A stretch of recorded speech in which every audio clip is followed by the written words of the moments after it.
Hello，你有冇試過同一班 IT 人食飯？佢哋講個 backend 爆咗，叫 Sri 入嚟 fix。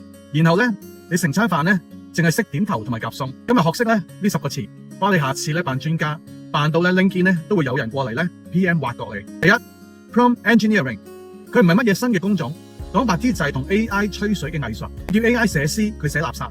但係咧，你話扮李白，用廣東話加啲麻甩味，佢就即刻出到咧君不見黃河之水天上嚟，落嚟仲要逼地鐵。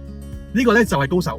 第二個 hallucination AIFF， 你問佢 tech 佬有幾靚仔，佢答根據非正式統計，佢係亞太區最受歡迎嘅 IT 界 KOL。喂，呢句我冇 fact check， 可能係 hallucination， 但係我就當係真。第三 training data AI 嘅食量咧好簡單，你咧俾咩佢食，佢就學乜嘢。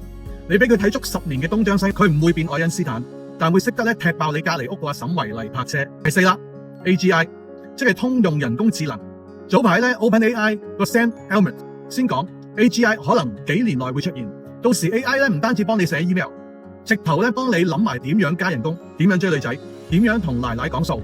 不過唔好興奮住，第5個字咧就係 AI alignment， 即係點樣確保呢個 A 同人類價值觀係對齊。講起呢樣嘢咧，我諗起 Alan Key 呢位先係真正嘅科技先知，佢好多年前咧已經講咗一句咧好正嘅說話。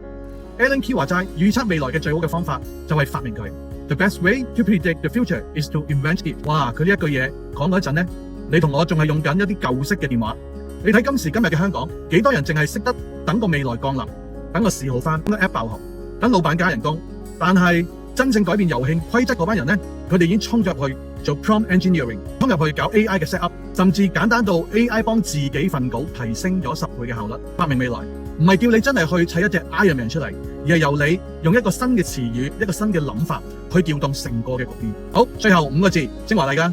第6 Transformer， 佢唔係 Opera 啊，係 ChatGPT 背脊嗰個 T。發明佢嘅 Google 嘅團隊咧，當然嗰篇論文叫做 Attention is all you need， 型到爆。第7 Fine Tuning， 即係話微調，將個大模型咧教到識得你公司嗰啲懶 pro 嘅術語。